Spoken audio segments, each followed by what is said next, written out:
Let me start by giving you an overview of what is going to happen in the world possibly over the next 2 or 3 years. My personal belief is that this is an inflection point in world history and in world economic history. Look around the world today.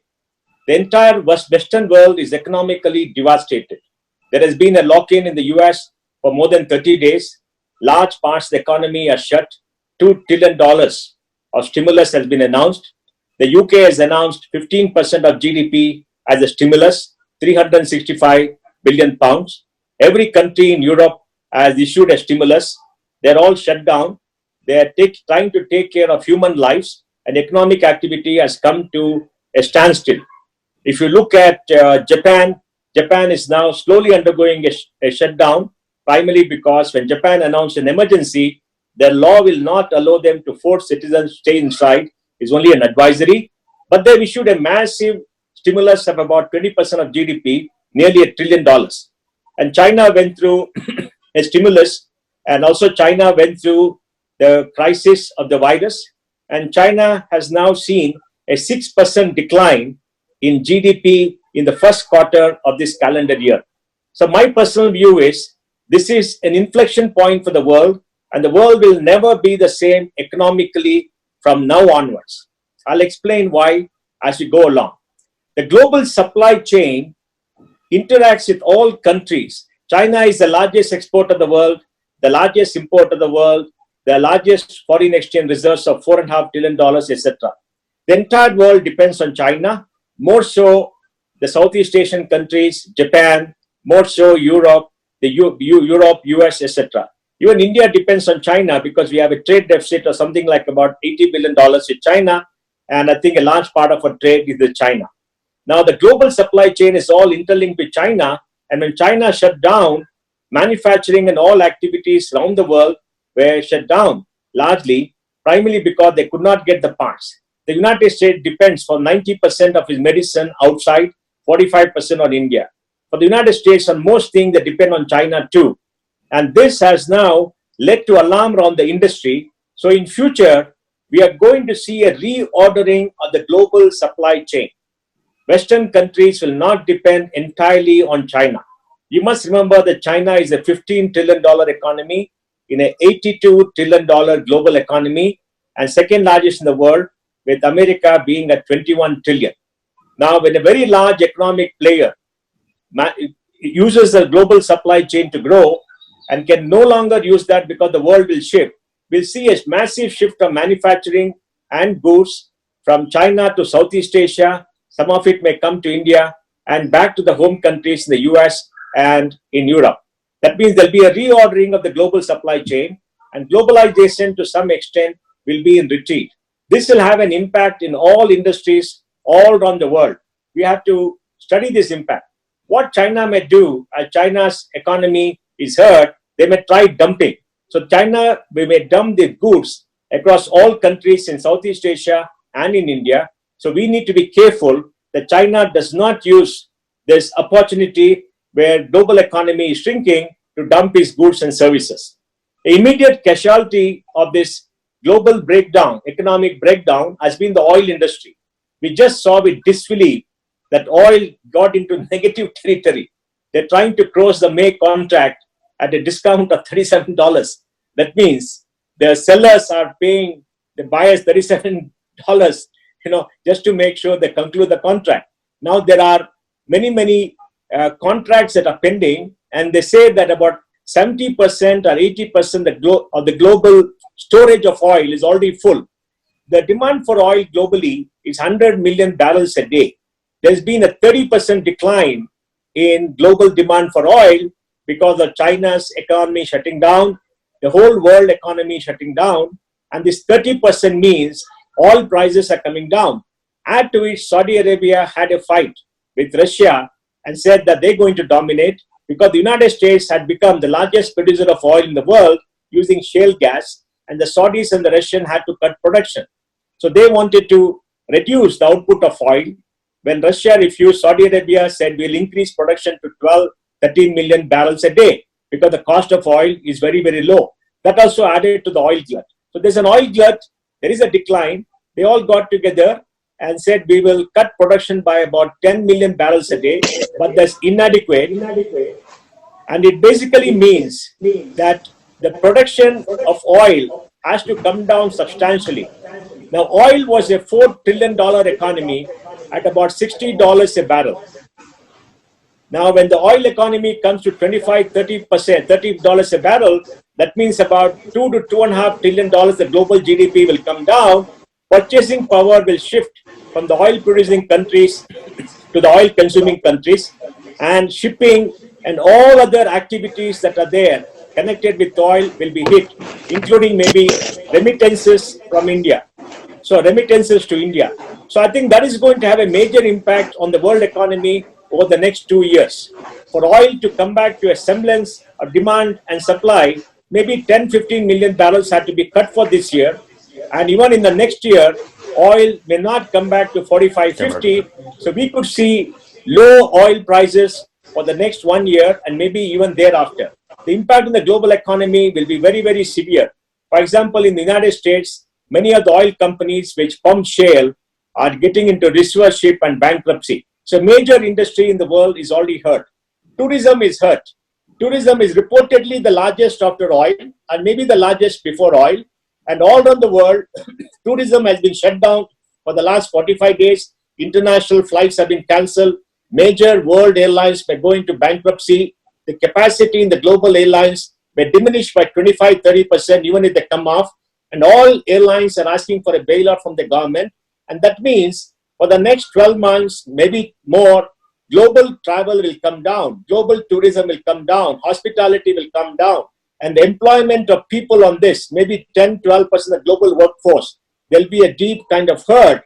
Airlines will be hurt, airports will be hurt, tourism will be hurt, event managers will be hurt, conference people will be hurt, etc. And this will have a major impact on consumption as we go along. The next important point, what you must understand, is a permanent change in people's behavior. Now, we have seen when people have been logged in for 30, 45 days, everybody has gone digital.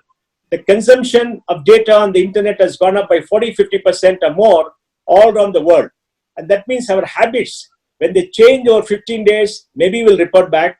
When they change over 30 days, we may change. When they change over 45 days, they definitely will change.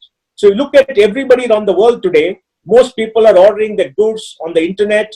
They're seeing entertainment through Netflix or other OTT on their screens at home. They're not going out. The cinemas are shut. Now they're getting education through the web and they're seeing online courses. Now we're all talking to each other through Zoom. We're not sitting in a conference hall and talking to each other. We're talking with Zoom, and it works very well in the comfort of our homes. So you're going to see a change in human behavior. And we see a change in consumer behavior. It means the existing business models where you have a physical location will change.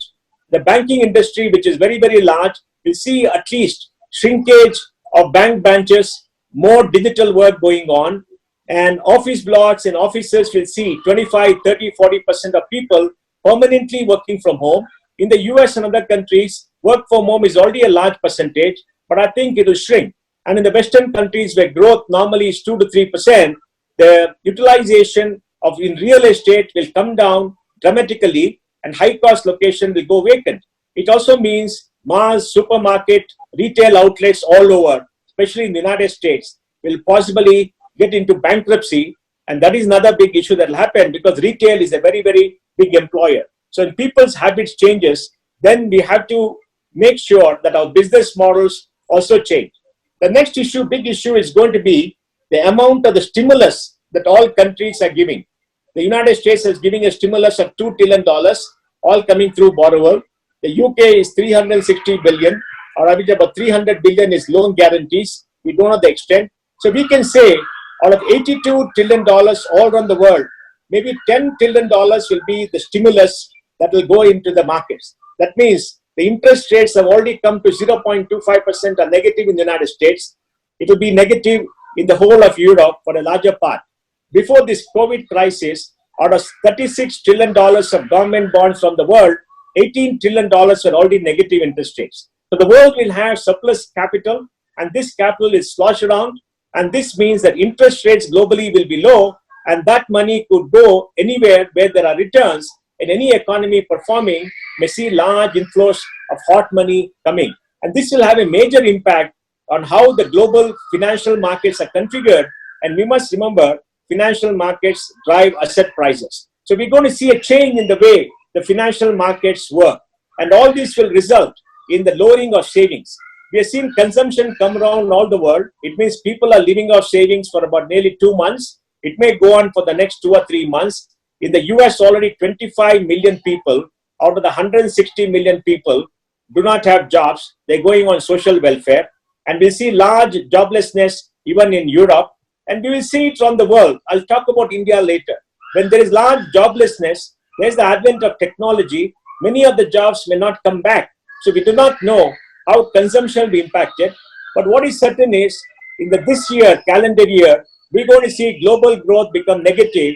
IMF says it will be 3% negative from 3% positive.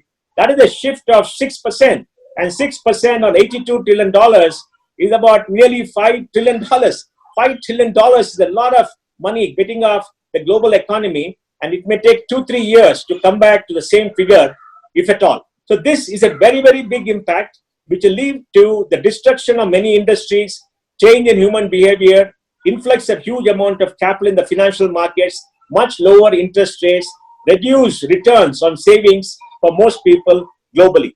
Now, what about India? How is it going to affect India? Now, let us look at our economy and understand what the impact is going to be.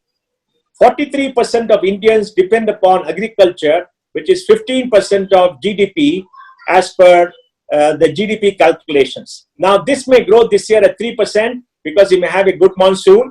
The Rabi crop this year is supposed to be a record crop. So agriculture may grow at 3% or maybe even 4%.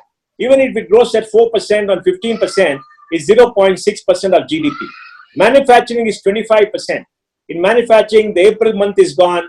May, there may not be much. June, it may not do anything. So manufacturing could be negative, maybe minus 2.5, minus 10% negative. That means on GDP, it will be minus 2.5%.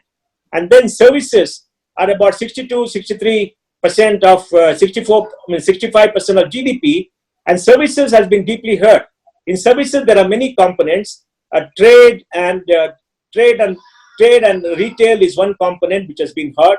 And then you have personal services, real estate. The real estate industry, the largest industry, it has been hurt, and many real estate companies may get into bankruptcy.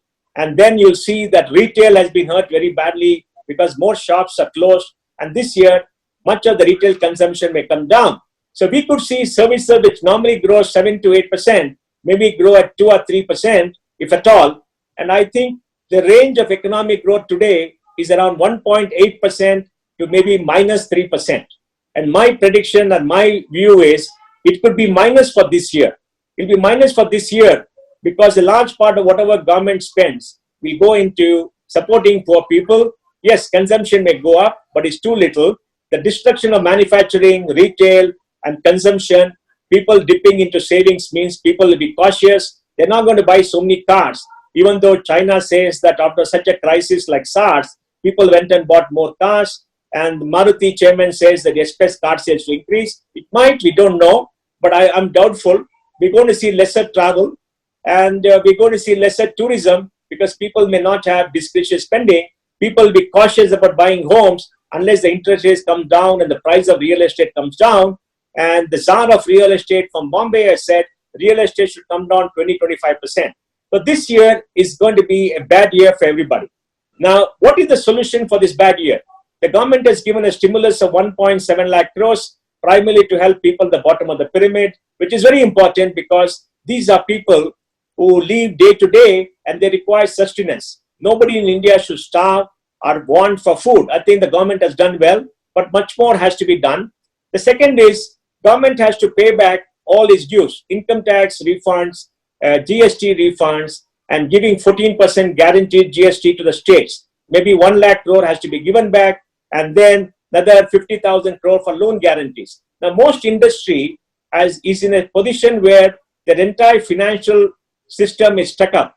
They're not able to get the receivables. They don't have money to pay the payables. They may not have drawing limit because circulation has stopped. if money circulation starts for industry, I think this will be a major challenge to start again. So we require credit. The RBI has opened up the financial market, released 6.5 to 7 lakh crores of liquidity into the market by enabling banks to borrow, money from the money market where they are lending. But the key issue is whatever money has come, the banks have put back 6.3 lakh crores into deposit with RBI. So the RBI has reduced the reverse repo, but banks will keep money there because banks are not lending, because banks are scared of NPA. The State Bank of India chairman has increased the working capital by 10% for most of its good companies. Hopefully other banks will follow, but that is totally inadequate.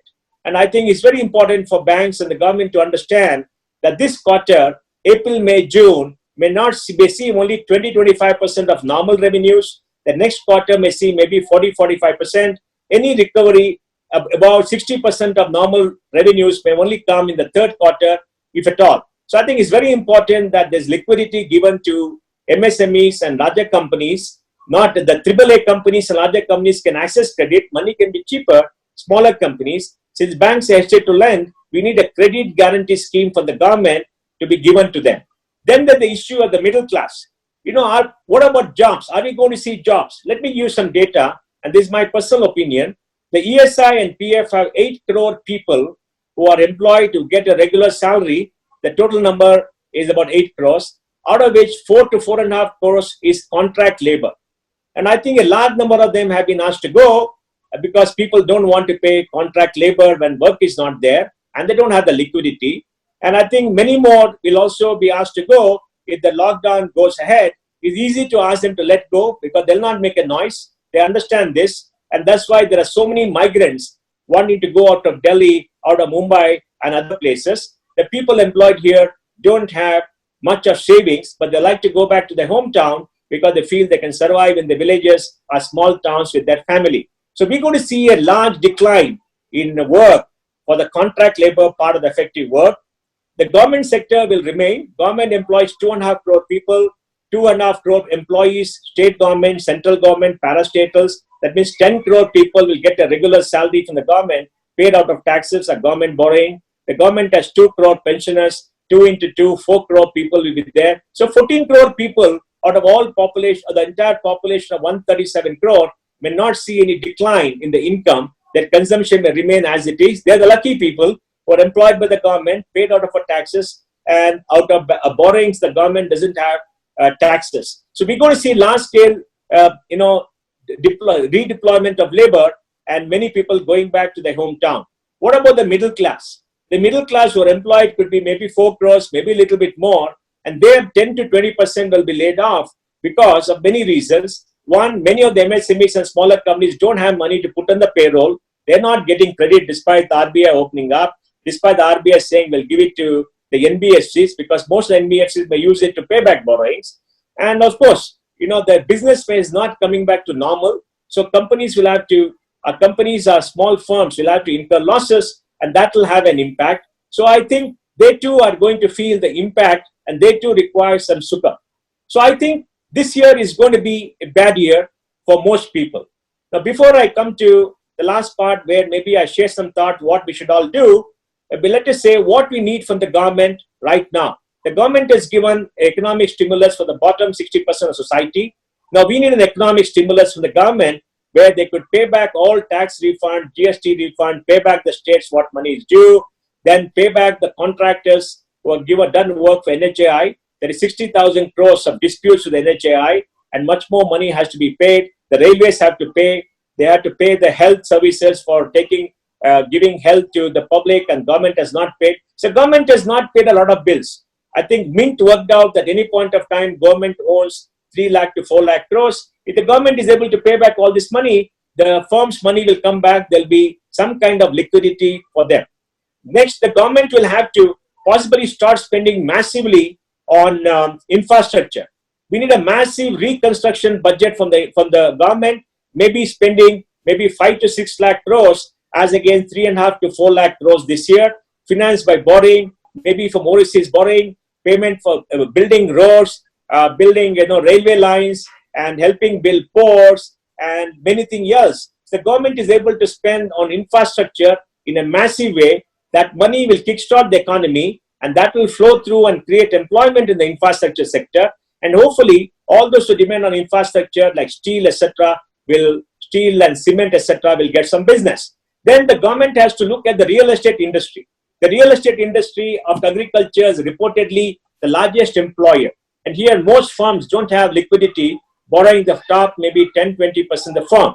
Government will have to go in for loan rescheduling, and maybe the banks have to take a haircut, and maybe the real estate companies will have to cut prices by 20% to sell and to get liquidity, and a large bailout package for them to save that industry and provide jobs is essential. So there has to be many things done by the government. If the government does it this year, next year, that is 21-22 could be a good year, because all the spending that comes out of this year will increase consumption level, will increase the confidence of people, behavior may change, and we could get new businesses come in. So we have to invest now in a bad year with public money, so that the good year next year can be a good year, and from then we can grow.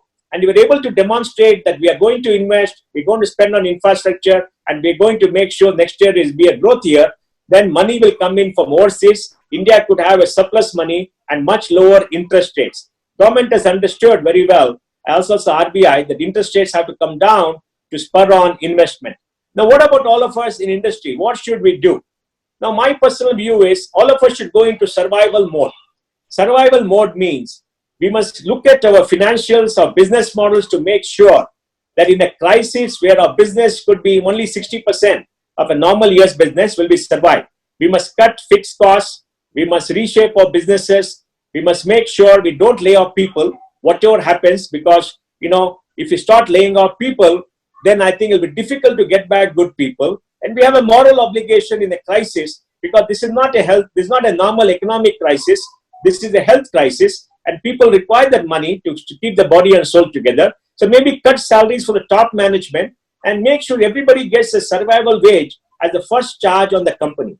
Cut unnecessary costs and try to make sure that they're able to survive with 60% revenues for the next 12 months. Second, try to raise capital or sell some assets even at a distress to become much more liquid.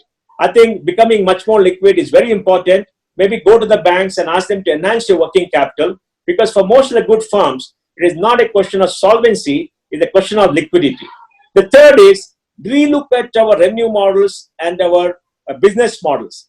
Now the world has gone fully digital. Payments are going fully digital, and then people's behavior is also going digital. That means they'll buy digitally through the portals, and physical locations may come down. The e-commerce companies will dominate because they got capital, they got a supply chain, and they got everything else. So we must try to make sure that we are able to go digital, and we are able to use the digital media to sell and try to reduce our costs.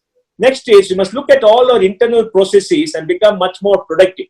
Unless today we're able to do 2 times the work with the workforce that all of us have, I don't think we can compete in future. Let us remember, when the world economy changes, when the world economy comes down, China gets hurt, China is going to start dumping. And we have traders in India who will buy from China or from any other country routed from China and sell in India to make a profit. You cannot stop them beyond a point. But the key thing is we must become productive. We must try to reduce internal processes, reduce friction to business, invest in technology, and become productive, so that we can each be 2 times productive than we are. And that means people who are non-performers, etc., must be let go. Good performers must be retained. Try to keep as many employees as possible. The next point for manufacturers is, when the global supply chain shifts from China and goes to other countries, the little bit bigger companies and the smaller and much bigger companies to re-examine their models and try to make sure that they are able to compete globally. Look at the world as a marketplace. Look at exports as a much bigger area of operations for you. Get in good manufacturing practices. Automate your factories to make sure productivity is higher, the quality is higher, and consistency is very much higher. Because today with robotics and automated manufacturing, the cost of the plant and equipment in most countries is the same, and the labor component is much smaller. So you're able to automate your plants, use 3D printing, run robots in your plants, and increase production, lower your cost, and look at exports as a means you can possibly capture markets that are looking for other source of supply away from China.